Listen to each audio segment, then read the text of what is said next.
कराची में शदीद गर्मी में लोड शेडिंग, बिजली मुनक़ता करने पर लाइन्स एरिया वालों का पारा हाई हो गया। खवातीन और बच्चों समेत अहले इलाका के इलेक्ट्रिक के खिलाफ सड़कों पर निकल आए। एहतजाजी खवातीन का कहना था बिजली की गैर एलानिया लोड शेडिंग के बाद के इलेक्ट्रिक ने कई इलाकों में बिजली मुनक़ता कर दी, जिससे जिंदगी अजीरन बन गई। कॉरिडोर 3 पर 7 घंटों से जारी एहतजाज से बदतरीन ट्रैफिक जैम, सदर, मज़ार कायद और इतराफ की शाहराहों पर मिनटों का सफर घंटों में तब्दील। मुजाहिरीन का कहना था जब तक बिजली बहाल नहीं होती एहतजाज खत्म नहीं होगा। तर्जुमान के इलेक्ट्रिक का कहना है लोड शेडिंग शेड्यूल के मुताबिक है।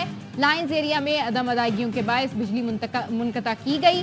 वाजिबुल अदा रकम 1 अरब 60 करोड़ से ज्यादा है।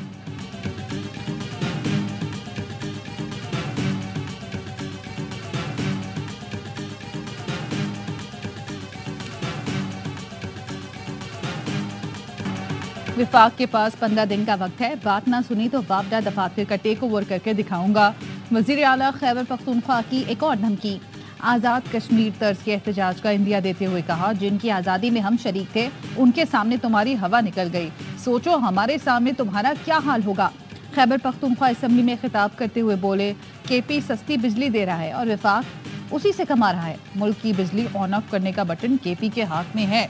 बदमाशी नहीं चलने देंगे, जहां आपकी बर्दाश्त खत्म होगी वहां हम बोलेंगे अभी तो पार्टी शुरू हुई है। अपने अवाम के लिए चोर का लफ्ज बर्दाश्त नहीं करूंगा। दुनिया को पता है चोर कौन है। मेरे सूबे में मुझसे बात किए बगैर किसी का बाप टैक्स नहीं लगा सकता।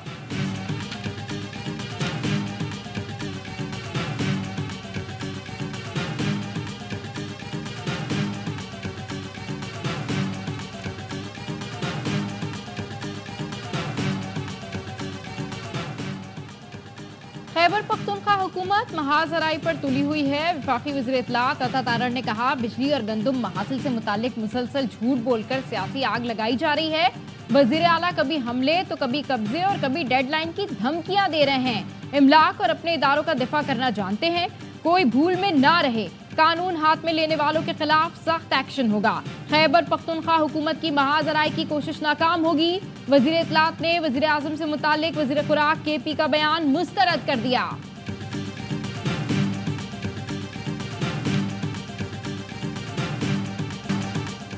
सुप्रीम कोर्ट ने फैसल वाडा और मुस्तफ़ा कमाल को तौहीन अदालत का नोटिस जारी कर दिया। जाती हैसियत में पेश होकर वजाहत देने का हुक्म। अदालत ने कहा बादियो नज़र में तौहीन अदालत हुई। असखुद नोटिस केस में चीफ जस्टिस ने रिमार्क्स दिए, दोनों यहाँ आकर हमारे मुंह पर तनकीद कर लें। पार्लियामान में भी जजों के कंडक्ट पर बात नहीं की जा सकती। जिसके पास दलील खत्म हो वो बंदूक उठाता है या गाली देता है। किसी से तसादुम नहीं चाहते। अदलिया की किरदार कुशी ना की जाए। इदारे पर तनकीद को बर्दाश्त नहीं करेंगे। पता है हमारी अदलिया कौन से नंबर पर है। बाप की गुनाहों का जिम्मेदार बेटा नहीं हो सकता। मार्शल लॉ की तौसीक करने वालों का कभी दिफा नहीं करूंगा। जुल्फिकार अली भुट्टो को हम जिंदा तो नहीं कर सकते लेकिन गलती तो तस्लीम कर ली। चीफ जस्टिस ने अटॉर्नी जनरल को केस में इस्तगासा मुकर्रर कर दिया। पैमरा से प्रेस कॉन्फ्रेंस की वीडियो रिकॉर्डिंग और ट्रांसक्रिप्ट भी मांग ली। अगली समाअत 5 जून को होगी।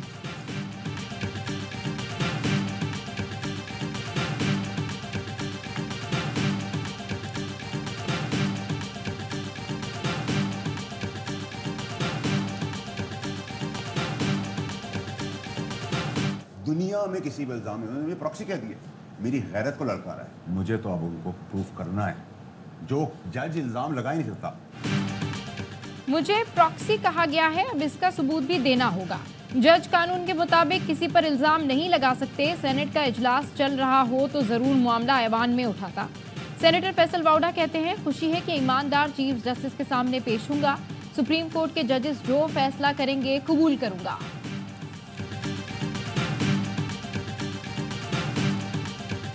190 मिलियन पाउंड रेफरेंस की एहतसाब अदालत अडियाला जेल में समाअत।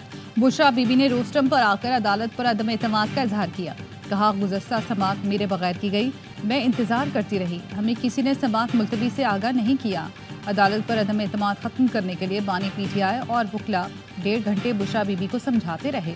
1.5 घंटे मुशावरत के बाद बुशरा बीबी ने दोबारा अदालत पर एतमाद का इजहार किया। बानी पीटीआई और बुशरा बीबी के वकला ने अदालत में नई दरख्वास्त दायर कर दी। दीगर मुकदमात की तरह केस की हर 14 दिन बाद समाअत रखने की इस्तदा।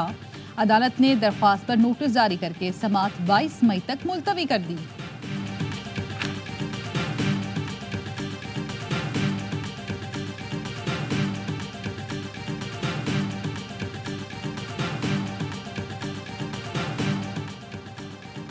इस्लामाबाद हाई कोर्ट में बानी पीटीआई के खिलाफ टिरयान केस 1 साल बाद समाअत के लिए मुकर्रर। जस्टिस तारिक महमूद जहांगीरी की सरबराही में 3 रुकनी बेंच मंगल को समाअत करेगा।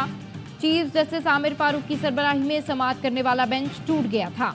2 जजेस ने अपनी राय में टिरयान केस नाकाबिले समाअत करार दिया था। जस्टिस मोहसिन अख्तर कियानी और जस्टिस अरबाब मोहम्मद ताहिर ने चीफ जस्टिस से मुशावरत के बगैर अपनी राय फैसला करार देकर वेबसाइट पर अपलोड कराई थी।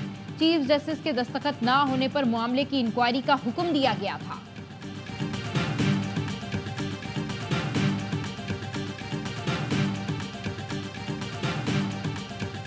मरियम नवाज ने एलीट फोर्स की वर्दी पहन ली। वजीर आला पंजाब की बतौर मेहमान खुसूसी एलीट फोर्स पंजाब की पासिंग आउट परेड में शिरकत, परेड का मुआयना किया, एहलकारों से भी मिली। खिताब में कहा, रोज वर्दी पहनकर नहीं निकलती, मगर जब घर से निकलती हूँ तो कांधों पर जिम्मेदारी का एहसास होता है। कौम का हर जवान मेरे लिए कीमती है। आईजी से कहा है, पुलिस को जो भी जदीद सहूलतें चाहिए वो देंगे। वो वक्त दूर नहीं जब हम पुलिस पर लगे दाग धोएंगे।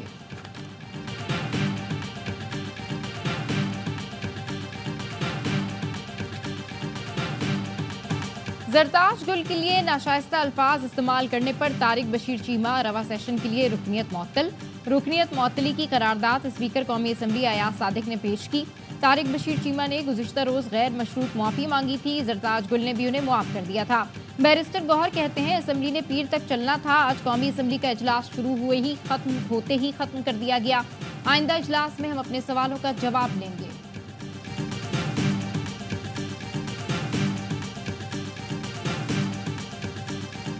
चीफ जस्टिस ऑफ पाकिस्तान से भी ये कहता हूं कि ऐसे चीज़ें हैं कि जिस पर उन्हें खुद नोटिस लेना चाहिए। जिस पर उन्हें नोटिस लेना चाहिए ये दुबई प्रॉपर्टी लीक्स हैं। उनको चाहिए कि अब ये तलब करें इलेक्शन कमीशन को और कहें कि गोशवारे लेकर आओ। अमीर जमात इस्लामी की चीफ जस्टिस से प्रॉपर्टी लीक्स का नोटिस लेने की अपील। हाफिज नईमुर रहमान ने कहा, चीफ जस्टिस इलेक्शन कमीशन को तलब करें, लोगों के गोशवारे लिए जाएं, पूछा जाए उनके पास सरमाया कहां से आया। अभी तो सिडनी, अमेरिका और कनाडा लीक्स आना बाकी है। ऑस्ट्रेलिया के जजीरे की प्रॉपर्टी की लीक्स आने वाली है। जो भी करप्शन में मुलविस है उसे बेनकाब किया जाए।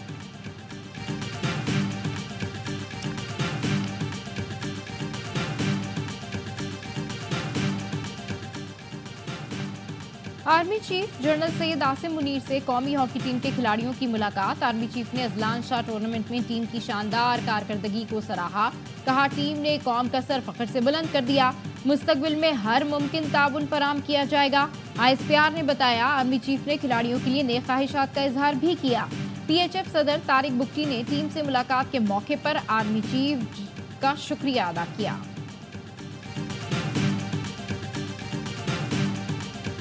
PIA की निजकारी में इजहार दिलचस्पी जमा कराने का वक्त खत्म। 8 कंपनियों ने दरख्वास्तें जमा कराईं। जराए ने बताया, कंपनियों की प्री क्वालिफिकेशन का मरहला मई के आखिरी हफ्ते में मुकम्मल होगा।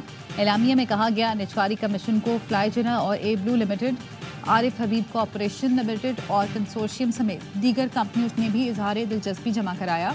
वज़ीर निजकारी और सरमायाकारी बोर्ड अलीम खान का कहना था कि PIA निजकारी से मुतालिक अहम पेशरफ्त हुई है। निजकारी का अमल PC ऑर्डिनेंस 2000 के कवायद के मुताबिक अंजाम दिया जाएगा।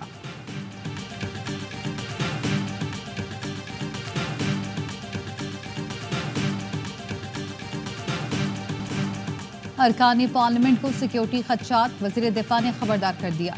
ख्वाजा आसिफ ने कहा, पार्लियामेंट के बाहर इतना रश होता है कि गाड़ी में नहीं बैठ सकते। लोग अपने साथ नारे लगाने वाले ले आते हैं। कोई भी असेंबली में दाखिल हो सकता है, चेकिंग नहीं होती। दासू दहशतगर्दी वाली गाड़ी 10 दिन पाकिस्तान में घूमती रही। स्पीकर ने ऐवान के अंदर और बाहर टिकटॉकर्स और सोशल मीडिया वालों पर पाबंदी लगा दी।